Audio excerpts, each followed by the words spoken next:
Olá, eu sou a arquiteta Aline. Eu sou a arquiteta Ana Paula e nós somos o Estúdio TwoUp.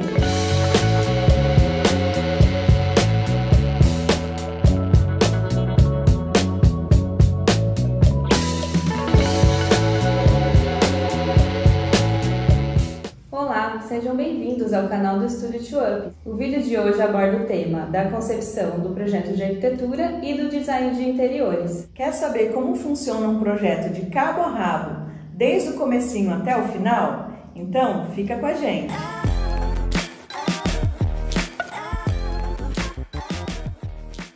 O projeto, quando ele é completo, ou seja, quando o cliente nos contrata para fazer arquitetura e design de interiores, tudo vai começar com a topografia do terreno. O que vem a ser a topografia? É o que mostra as curvas de nível do terreno. Se o terreno é um aclive, se é um declive e também a posição do norte, que é muito importante, porque isso vai nos direcionar na questão da insolação dos dormitórios da casa. Então, estudamos a topografia, aí a gente começa a fazer já o estudo do terreno no sentido da arquitetura em si. Primeiro a gente vai estudar as regras da prefeitura e do condomínio. Então a gente vai ver questões como recuo, taxa de permeabilidade, taxa de ocupação e todas as outras particularidades que o condomínio às vezes pede também. E aí a gente vai analisando qual é o mais restritivo, se é prefeitura ou se é condomínio, para poder atender todas as regras. Depois dessa parte de prefeitura e condomínio, a gente colhe as imagens de referência do que o cliente gosta. Qual o estilo de arquitetura ele gosta, se ele gosta mais contemporâneo, se ele gosta mais clássico, se ele tem preferência por alguma coisa, ele vai nos enviar essas imagens, a gente vai estudar, então a gente inicia o layout do terreno, né, já implantando a planta da casa. Então a gente já vai analisar o programa de necessidades, ou seja, o que é um programa de necessidades? É tudo que o cliente precisa na casa. Quantos dormitórios, quantas suítes, se ele quer um espaço gourmet, se ele quer piscina, se ele quer um escritório, um ateliê, coisas assim.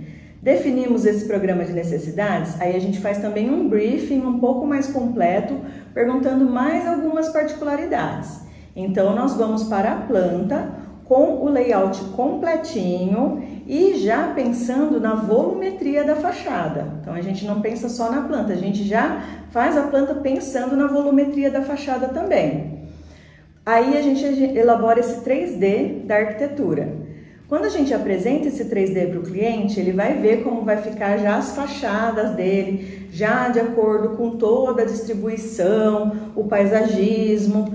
E aí, quando o cliente aprova esse 3D, aí sim a gente termina a concepção do projeto, faz corte, faz fachada, faz todos os detalhes necessários e coloca esse projeto para aprovar na prefeitura e no condomínio.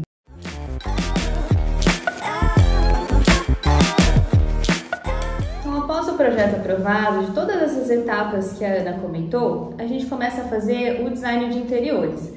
Então, o cliente envia para nós as referências que eles gostam do Pinterest, do Instagram, e aí a gente faz um refinamento dessas referências e pega algumas ideias nossas também, e conjuntamente com o briefing que a gente vai fazer, que é muito mais detalhado no design do que o briefing na arquitetura, a gente pega todos os detalhes de cor que eles gostam, quantos moradores vão ter na casa, que tipo, se eles têm algum tipo de coleção, se eles têm algum móvel, algum elétrico que eles gostariam de levar para essa residência nova. Então todo esse conjunto de informações a gente começa a colocar no design de interiores. Então a ideia de trazer essas referências é conhecer mais o gosto do cliente e ser bem assertiva na hora do projeto para não ter tanta revisão. Então, juntando a parte do briefing, das referências, a gente começa a projetar o design de interiores, que é todo esse detalhamento interno. Então é o detalhamento da bancada, revestimento, cores, mas antes de todo esse final a gente precisa fazer o 3D. Então, baseado nessas referências, né, e os gostos, a gente começa a subir a volumetria do projeto. E aí a gente coloca as texturas, coloca os tecidos do sofá. coloca todos esses detalhes que farão parte do projeto executivo, ou seja, após a aprovação desse 3D, né, de toda essa visualização, né, de como que o ambiente vai ficar, a gente detalha tudo isso no projeto executivo, que é super importante, porque é isso que vai para a obra e vai ser executado. Após a conclusão desse 3D e desse projeto executivo, né, com tudo aprovado, a gente começa a elaborar os orçamentos. E após essa elaboração dos orçamentos, aí sim a gente vai começar a obra. No escopo da nossa proposta está incluso também algumas visitas, que incluem visitas em lojas e incluem visitas na obra. As visitas em loja são realizadas na época dos orçamentos que a Aline falou para vocês. Então, por exemplo, as lojas mais importantes que a gente vai, né, que tem mais necessidade que a gente esteja junto com os clientes, são as lojas de revestimentos, loja de iluminação e marcenaria. É fundamental que a gente esteja junto, porque a gente vai mostrar para eles pessoalmente tudo que foi escolhido no projeto. Então, sentir a textura do material, ver a cor do material pessoalmente, isso serve muito para revestimento e para marcenaria, e também iluminação, ver os itens, né, as luminárias que a gente escolheu. Às vezes, se não tiver algum item na loja, a gente vai substituir, né, ou se o prazo estiver muito longo, né, isso é normal, é orgânico, né, o projeto é como se ele fosse vivo. Por mais que a gente direcione bastante, algumas coisas mudam no meio do caminho, como foi o que aconteceu, por exemplo, agora na pandemia, que teve muitos prazos muito longos e às vezes a gente teve que fazer alguma substituição de marca de revestimento, coisas assim. Na marcenaria, a gente vai escolher com o cliente toda a parte interna dos armários. Então, a gente vai ver onde tem uma prateleira, uma gaveta a mais, a divisão do closet, como funciona melhor para a mulher, para o homem, né? O que atende eles da melhor maneira. Então, essa é a parte de visitas em lojas. E aí, depois começa a parte de visitas em obra, né? Então, para que a gente vai nessas visitas? A gente não trabalha com empreita, a gente não executa obras, a gente indica um empreiteiro, que seja engenheiro, para ele poder ficar responsável por toda essa parte de execução. Porém, tem alguns momentos que é necessário que a gente esteja em obra, como por exemplo, medição de marmoraria, medição de marcenaria. A gente vai também para conferir os pontos de iluminação, pontos de tomadas. Algumas tomadas são específicas para um determinado uso, para uma penteadeira, para um espelho de LED, para um eletrodoméstico, para uma torre de forno, micro-ondas, enfim. Então é necessário que a gente faça algumas visitas pontuais para poder ver de pertinho esses detalhes. A gente não está diariamente na obra, porque esse não é o objetivo do Estúdio 2UP.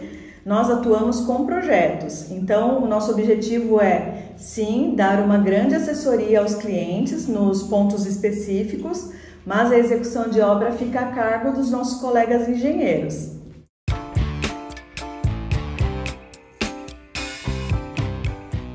Então, a finalização do nosso trabalho é a partir da ambientação.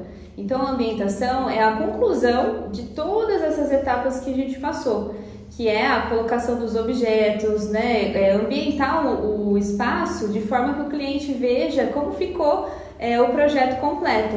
Essa ambientação vai trazer aquela personalidade, né, para o projeto, além de tudo que a gente já propôs, vai colocar alguns objetos que tem muito a ver com aquela família em específico, com aquele cliente. Por exemplo, uma escultura de uma família, mãe, pai, um menino, uma menina, que de repente o cliente já tem mesmo, o casal, né, de cliente já tem um menino, uma menina, enfim, particularidades que trazem todo aquele selfie, né, toda aquela personalidade própria dos habitantes da casa.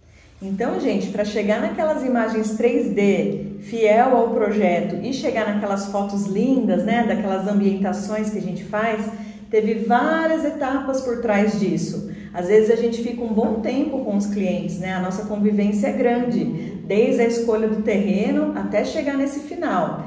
E também as aprovações legais, que são muito importantes e fundamentais, né? Sem elas o projeto não acontece. E também a questão do projeto executivo. Um projeto executivo bem completo, bem feito, revisado, que vai trazer toda a segurança na execução da obra. Então, esperamos que vocês tenham gostado desse vídeo. Se vocês ficaram com alguma dúvida, deixem aqui nos comentários que nós vamos ter o maior prazer de ajudar vocês. Então, pessoal, não se esqueçam de curtir, compartilhar esse vídeo, se inscrever no nosso canal e também fazer os seus comentários. Até o próximo vídeo. Tchau!